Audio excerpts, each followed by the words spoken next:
Cream powder घसनी की ले। और सुबह सुबह माँ की भी बौनी हो गई। बाबा अब आप लोग सोच रहे होंगे लोग सुबह सुबह खेतों में जाते हैं और ये ताई जंगल से नीचे को आ रही है, तो ये सारे बर्बादी हो गए मान लो।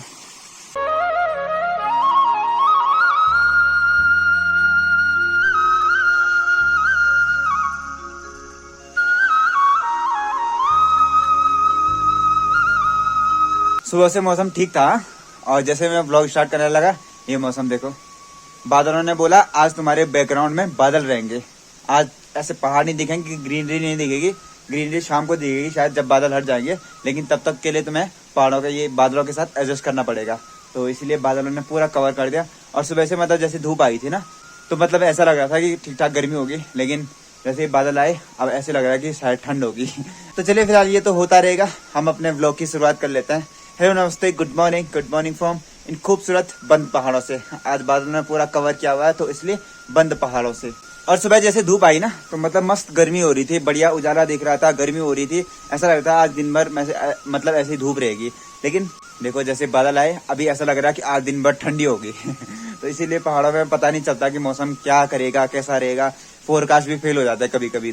तो मुझे बहुत से लोग फोन करते हैं और मैसेज करते हैं ना कि हमें कौन से सीजन में आना चाहिए, कौन से मौसम में ऐसा रहेगा कि बेस्ट पीक दिखेंगे, क्लियर स्काई मिलेगा हमें और ट्रैक करने में कोई दिक्कत नहीं होगी। तो मैं उनसे कहता हूँ यार देखो पहाड़ों में कभी भी भरोसा नहीं होता कि मौसम क्या रहेगा। कहते हैं कि मुंबई का फैशन और पहाड़ों का मौसम कब बदल जाए कोई नहीं जानता है, तो इसीलिए पता नहीं चलता मतलब कि कैसा मौसम रहेगा, कब बदल जाएगा। तो इसीलिए ऐसा रहता है कि आप कभी भी जब भी आना चाहते हो तो उसके 2-4 दिन पहले उसका फोरकास्ट देख लो, या तो पहले तो फोरकास्ट भी फेल हो जाते हैं लेकिन फिर भी फोरकास्ट देख लो। और बाकी आपकी किस्मत, आपको खुला आसमान भी मिल सकता है और ऐसा बंद मौसम भी मिल सकता है। आपको नीला नीला आसमान देखने को भी मिल सकता है और सफेद सफेद बर्फ से लदी हुई पहाड़ियां भी दिख सकती हैं और नहीं भी दिख सकती हैं। तो जैसी आपकी किस्मत रहेगी उसी के हिसाब से आपको देखने को मिलेगा।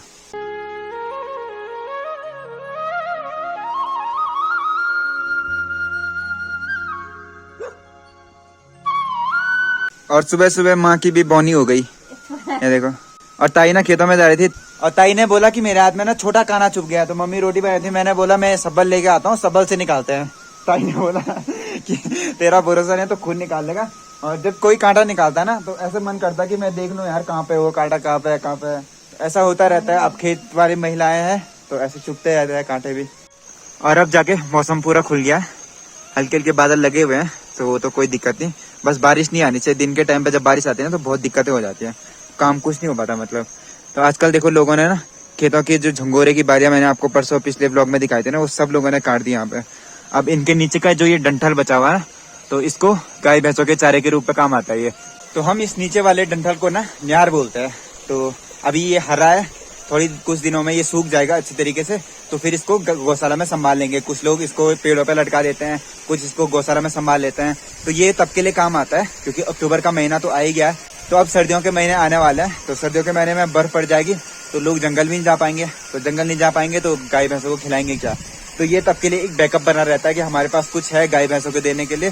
तो जंगल से घास ले तो नहीं आ पाते हैं क्योंकि बर्फ इतनी पड़ जाती है, जंगल पूरा गीला हो जाता है, लोग फिसलते हैं तो डर लगा रहता है कहीं गिर न जाए। तो इसको देते हैं, ये अच्छी तरीके से सूख जाता है तो ये खा लेते हैं गाय भैंस। और आजकल देखो मिर्च भी पूरी लाल हो गई है, कुछ हरी हरी है, कुछ लाल लाल हो गई है। और ये मिर्च ना कुछ महीने पहले ही लगाई थी, तो अगर आप मेरे को कंटिन्यूस देखते होंगे तो ताई की मेहनत इसमें दिख जाएगी कि ताई ने कितनी मेहनत करी इसको लगाने के लिए, अब जाके ये तैयार हुआ है। तो अभी ये लाल हो गई हैं, तो अभी इसके मतलब जो लाल हो गए हैं तो बिल्कुल इनको छान के निकाल लेंगे, तो इनके मिर्च मसाले बनाने के लिए काम आ जाएंगे। और जो हरी हैं कुछ खा लेते हैं, कुछ वो भी बाद में लाल हो जाएंगी, तो उनका भी फिर निकाल के अलग कर देंगे। पिछले 2-3 दिनों से ना रात को खतरनाक वाली बारिश हो रही है, तो बारिश इतनी खतरनाक हो रही है कि उसका असर ना खेतों में दिखने लग गया है। वो कैसे? तो वो ऐसे, ये राजमा का जो खेत है ना, इसमें देखो राजमा अच्छी तरीके से होने लग गई थी और बारिश ऐसी भयंकर हुई, ये पूरा लेट गया नीचे, इसने बिस्तर लगा दिया और सो गया ये राजमा। तो जैसे बेल लगी हुई थी, अगर आप ना राजमा के बेलों पे अच्छी तरीके से सपोर्ट नहीं दोगे, जैसे ये ताऊज लोगों ने दे रखी है, बढ़िया तरीके से सपोर्ट देखे थे, वो खड़े हैं और इन लोगों ने यहाँ पे हल्का सपोर्ट दिया तो ये नीचे बिस्तर लगा दिया इन्होंने।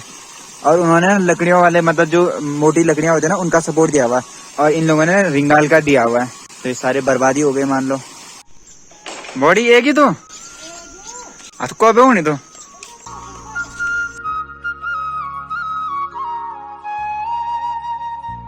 अब आप लोग सोच रहे होंगे लोग सुबह सुबह खेतों में जाते हैं और ये ताई जंगल से नीचे को आ रही है, तो ऐसा कैसे हो गया? तो इसका रीज़न ऐसा है कि ताई हमेशा शाम को ना ऊपर जंगल में जाती है। जंगल में इनके मतलब जो हमारे घर के ऊपर है ना रिसड़ी, तो वहाँ पे ताई क्या करती है, अपनी छानी में रहती है। छानी मतलब गौशाला में, वहाँ पे गाय भैंसे भी हैं तो उनके साथ रहती है। तो वहाँ उन्होंने अपनी सब्जियाँ भी लगाई हैं, जैसे आलू हो गया, कद्दू हो गया, मक्का हो गया। तो उनकी सुरक्षा करने के लिए वहाँ पे ना सुअरों से बचाने के लिए वहाँ किसी को रहना तो पड़ता ही है, और गाय भैंसे हैं तो उनके लिए तो और भी ज़रूरी हो जाता है। तो वहाँ पे दो काम हो जाते हैं, एक तो सुअरों को भगा देती है और एक गाय भैंसों के साथ अपनी मतलब सुरक्षा भी हो जाती है। तो अभी ताई सुबह मतलब रात को गई होंगी तो वहाँ पर रह लिया, अभी सुबह नीचे आ गई, तो फिर आज शाम को ऊपर जाएंगे। और ये देखो ताई भी खेतों से आ गई है घर को, झंगोरा लेके, कंडे में झंगोरा डाल लिया ताई ने भी। ये देखो ताई भी, यार क्या बताएं ताई के बारे में, बताते हैं, रुक जाओ। ये देखो ताई मार रही है मेरे को, और झंगोरा देखो ताई का बिल्कुल खत्म हो रखा है। ये ताई लोग और चाची लोगों के साथ दिक्कत पता क्या होती है, मैं जब भी ये आता है ना तो कुछ ऐसा सामान लेके आता है कि आपको दिखाना जरूरी पड़ जाता है, कि कैमरा खोल के आपको बताना पड़ता है कि ऐसा करके ऐसा होता है। तो मैं जैसे कैमरा खोलता हूँ तो ये लोग बोलते हैं कि हम ऐसे मसानों की फोटो क्यों ले रहा है, तो क्यों वीडियो में निकाल रहा है। तो इसका मतलब मसान मतलब कि हमारे मुंह पे ऐसा काला लगा होगा या मिट्टी लगी होगी, तो हम ऐसे मसानों की फोटो क्यों ले रहा है। तो मैं इनको बताता हूँ यार, तो अब काम करके खेतों से आ रहे हो तो तुम मसानी तो लोगे, तो अब घर पे जाके बनोगे ना तुम हीरोइन, जब तुम क्रीम पाउडर घसनी की लेच ऐसा करके लगाओगे तो फिर तुम हीरोइन लगोगे। और अभी ना मेरे को थोड़ा सा खेतों में जाना है, मम्मी जहाँ गई हुई है ना तो मम्मी को लेने जाना है, क्योंकि मम्मी ने बोला कि एक कट्टा खाली कट्टा लेके आ जा। मम्मी एक ही कट्टा लेके गई थी, मम्मी को लगा उसमें हो जाएगा, लेकिन वो हो गया ज़्यादा। अब 2 कट्टे तो ले नहीं पाएगी मम्मी, तो एक कट्टा मैं ले आता हूँ, एक कट्टा मम्मी ले आएगी फिर बाद में। आजकल ना खेतों में चलना इतना दिक्कत होता है ना, इतना बड़ा एक तो ये हो गया, ए बाप रे, और फिर नीचे से ये देखो ऐसे पानी भरा हुआ है, तो ये कीचड़ भी हो रखी है, तो भारी दिक्कतें हैं। और जोंक अलग से लग रही है आजकल, और घास देखो इतनी बड़ी बड़ी हो रखी है। बाबा पर की तुम ते दरुआ देन लगो यो गाना लगो यो खुद गीत बाबा यो खुद गीत लगो ना।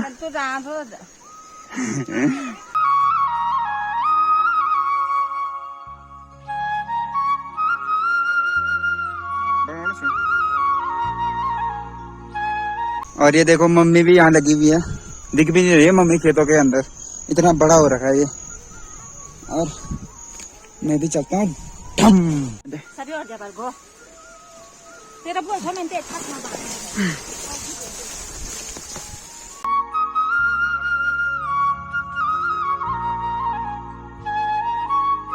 और जाते हुए ना मैं खेतों के रास्ते नहीं गया, क्योंकि वहाँ इतना बड़ा बड़ा घास हो रखा है ना, तो यहाँ ये पीठ पे ले जाते टाइम ना मेरे को दिक्कत हो जाती। तो मैं सोचा यार इससे बढ़िया रोड पे चलते हैं, रोड से फिर ऊपर चलेंगे, टाइम तो उस वाले में ज़्यादा लगता। तो मैं सोचा है थोड़ा नीचे चल लेता हूँ, वहाँ से बढ़िया सेफ रास्ता है, वहाँ से चले जाते हैं।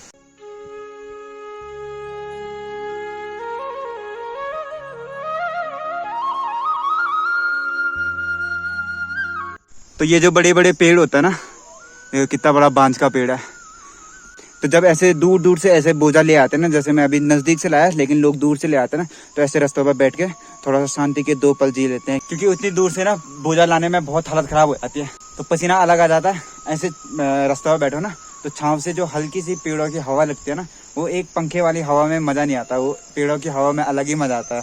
आपने एक मतलब नोटिस करी होगी, कहीं भी आप बैठो ना तो जैसे पेड़ की हवा अलग ही मतलब सुकून दे देती है। तो ये लो भाई तुम्हारा कट्टा। तो चलो दूसरा कट्टा मम्मी भी ले आई है, और मम्मी देखो सर पे ले आई है। इनको ना पीठ पे लाने में तभी सुटेबल लगता है जब इनके पास रस्सी हो, और मेरे को ना रस्सी पे बिल्कुल भी आदत नहीं है। मैं रस्सी जैसे लगाता हूँ ना, भारा लगाता हूँ, मतलब रस्सी पीठ पर जब लगाता है ना उसको भारा लगाना बोलते हैं। तो जब वो लगाता हूँ ना तो मेरे सीधे कंधे पे या छापे पड़ जाते हैं उसके रस्सी के।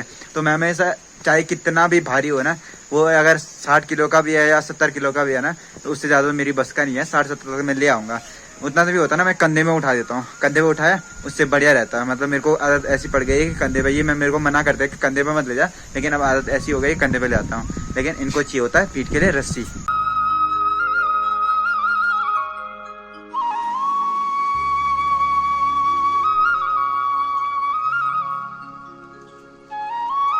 तो आपने जो ये पीछे वीडियो में देखा ना, तो ये अभी सट्टी मतलब चावल की मंडाई कर रहे हैं। तो बेसिकली अभी ना एक तो मंडुआ मैंने आपको दिखाया, और उसके बाद झंगोरा मैंने आपको दिखाया, और एक चावल की भी खेती होती है इसी टाइम। तो अभी इसी के साथ झंगोरे के साथ ना चावल की मंडाई कर देते हैं, और साथ में ना उसके न्यार को भी काट ही देते हैं। जो न्यार मतलब जो नीचे का डंठल होता है ना, उसको साथ में काट देते हैं। तो फिर झंगोरा, मंडुआ और सट्टी का जो चावल का न्यार होता है ना, उसको साथ में फिर बांध देते हैं पेड़ों पे। अब आप जो मेरे पीछे गड्डी देख रहे हैं ना, ये पेड़ पे जो लटकाया हुआ है, अब इसको ना ये देखोगे ना, तो इसको सब ने ऐसे लंबे में लटकाते हैं। अब इसके पीछे भी एक रीज़न है ऐसे लंबे में लगाने का। तो लोग ऐसे भी लगाते हैं, फ्लैट में भी लगा सकते हैं, लेकिन इसको लंबे में लगाने का रीज़न ये है क्योंकि ना यहाँ पे बरसातें हैं और बर्फ़बारी बहुत होती है। तो जब बर्फ़बारी होगी तो गीले में ना ख़राब हो जाता है, तो वो ऐसे उस पर पानी पड़ेगा और सीधे नीचे निकल जाएगा, तो उससे वो ख़राब नहीं होगा और बच जाएगा। तो अभी मैं घर पर आ गया हूँ, और आप मेरे पीछे देख रहे होंगे कि पूरे बादल इकट्ठा हो गए हैं। फिर से शायद रात को बारिश आएगी, और अब ना दिन छोटे होने लग गए, मतलब रातें जल्दी होने लग गई हैं। कभी अभी टाइम 6 बज रहा है, कभी हम 6 बजे निकलते थे और धूप बढ़िया सी रहती थी, और आज 6 बजे मतलब ऐसा थोड़ा अंधेरा होने लग गया। तो मतलब ठंड नज़दीक आ गई है, तो इसके बाद हमें भी जड्डू लगना स्टार्ट हो जाएगा। फिर हम अपनी स्वेटर निकालेंगे, तो देखते हैं ये कब तक होता है। फिलहाल आज के दिन को यहीं पे विराम देते हैं, और आज के ब्लॉग को यहीं पे समाप्त करते हैं। आई होप अपने ब्लॉग को एंजॉय करा होगा, और आपसे बस एक रिक्वेस्ट है, अगर आप चैनल पर नए हैं तो चैनल को जरूर सब्सक्राइब करें पहाड़ी लाइफस्टाइल ब्लॉग देखने के लिए। पहाड़ी लाइफ में क्या क्या होता है, कैसे कैसे काम होते हैं, इन चीज़ों को देखने के लिए आपको चैनल को सब्सक्राइब भी करना होगा, और उसके बगल पे जो बेल आइकन है उसको भी दबाना होगा।